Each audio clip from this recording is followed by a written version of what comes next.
உள்ளமெல்லாம் உருகுதையோ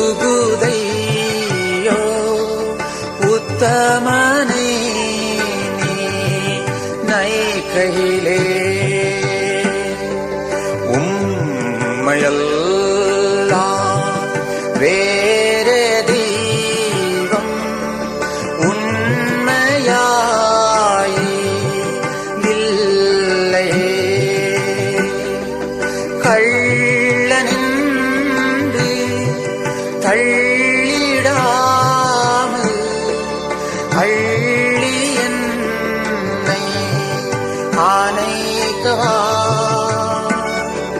சொல்